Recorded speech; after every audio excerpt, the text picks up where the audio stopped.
Donald Trump is engulfed in a brand new scandal. But don't worry, this one only costs us billions of dollars. This is just another day. Ever since Donald Trump came back into office, he's been touting his crime-fighting bona fides more than Batman on Tinder. Ease up, bro. It's getting embarrassing. Trump has vowed that nothing will stop his war on wrongdoers. Nothing will halt his fight with felons. His battle with bad guys will not be swayed. Unless, of course, some rich folks ask nicely.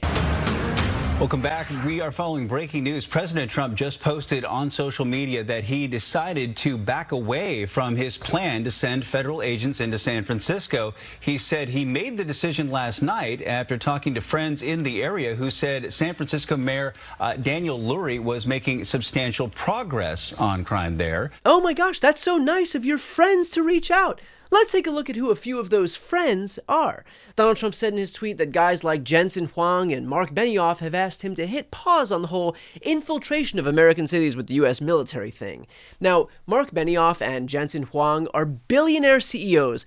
I wonder if that has anything to do with Donald Trump heeded their call. Salesforce pitched federal officials on how they could use AI to hire 10,000 ICE officers. Our next guest is one of President Trump's favorite CEOs. And don't take my word for it. Jensen, would you come up and say a few words? This is a smart cookie. A smart cookie? Look, I'm certainly not here to defend Donald Trump's oligarchs, but Jensen Huang runs NVIDIA, the world's most valuable company, and has a net worth of $147 billion, so it's pretty amusing to watch Trump refer to him the same way he would a child who puts all of the shapes in the right places. But it is not surprising in the slightest that Mr. Tough on Crime would pull back the minute a couple of billionaires slide into his DMs. And that's because Trump's entire agenda is driven by corruption. Case in point, this morning. Breaking news, President Trump just pardoned one of the most powerful people in the crypto world. Binance founder Changpeng Zhao, who pleaded guilty to money laundering in 2023. He was sentenced to 4 months in prison after reaching a deal with the Justice Department. 4 months? I got harsher punishment in high school for sneaking out of my house to see Failure to Launch alone. The man pled guilty to failing to stop criminals from using this platform to move money connected to child sex abuse, drug trafficking, and terrorism. I didn't realize he was instrumental in child sex abuse. In that case, I'm surprised he's not up for Attorney General.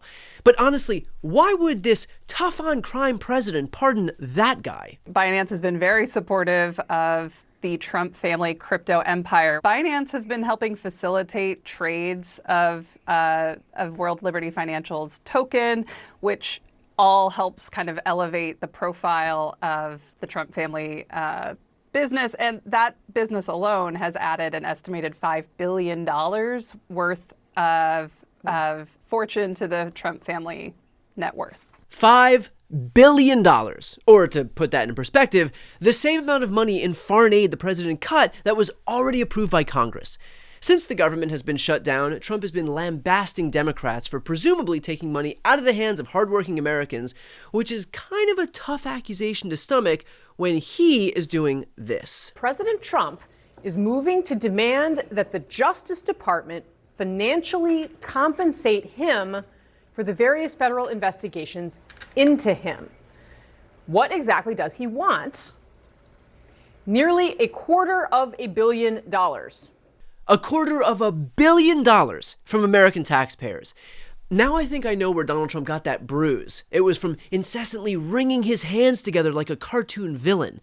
How in the world can Republicans, the party of fiscal responsibility, possibly endorse the idea of the leader of their party ripping off taxpayers like this? You said yesterday you were still trying to get the details of this $230 million the president has asked for the Justice Department to pay for his legal bills. Now that you've had some time, perhaps, to get the details, are you okay with taxpayers potentially being on the hook for that kind of money? I'm not trying to dodge the question. I haven't had time to get the details. Okay, that's still on my list, things to do list. Yesterday was almost literally a 21-hour workday. Wow. Mike Johnson has an app that monitors his porn intake. I wonder if there's an app that monitors his spewing of horse shit. Oh, he does. Nice. What is so blatantly obvious here is that when it comes to Donald Trump, there is always an out for corruption. Remember, Trump swept into office on one message. From this day forward, a new vision will govern our land. It's going to be only America first. Now, either Trump is a money-hungry liar, or at some point he changed his name to America without telling us. I'm going to go with my gut and say it's the first one, because I don't think the American cattle ranchers are feeling Trump's America firstness when he decided to deliver $40 billion worth of taxpayer money to his chainsaw-wielding buddy from Argentina, screwing over our farm industry. I'm not sure the millions of American households who receive food assistance are getting the whole first vibe since Trump's administration slashed $500 million that had already been allocated to food nationwide through the Emergency Food Assistance Program, yet had $200 million on hand to pay for this. The Coast Guard bought 2 private jets, reportedly costing a combined $200 million for Homeland Security Secretary Kristi Noem and other top department officials.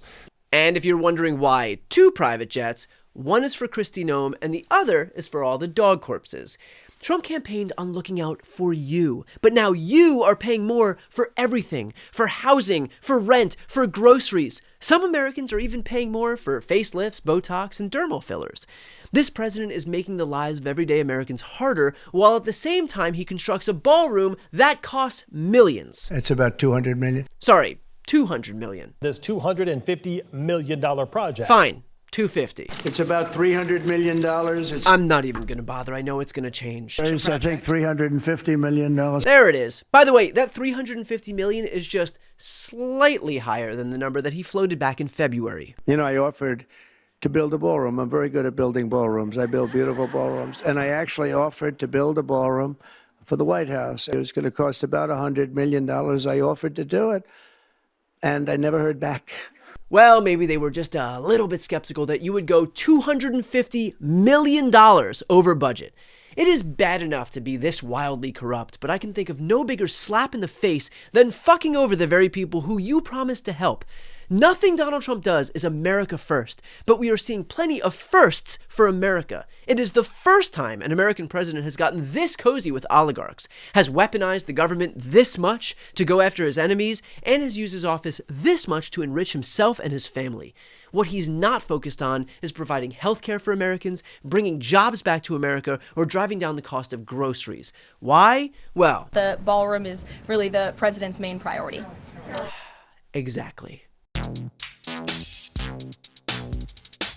Before you go, if you enjoyed this content and you want to see more and support independent media, please subscribe to this channel. The subscribe button will be right here on the screen. But second, the reality is that we are now in a political environment where this administration can lean on any of the social media platforms to suppress certain voices if they don't like critical coverage. That means my longevity here is in the hands of a few tech billionaires who are already making it clear that they are willing to cater to this administration. To that end, signing up for my newsletter is a way for me to reach you directly if that ever becomes necessary. I'll put the link right here on the screen as well, so please sign up. It's free, but there's also an option to do a paid subscription if you'd like to support me and my team. I really appreciate it. Thanks so much for watching.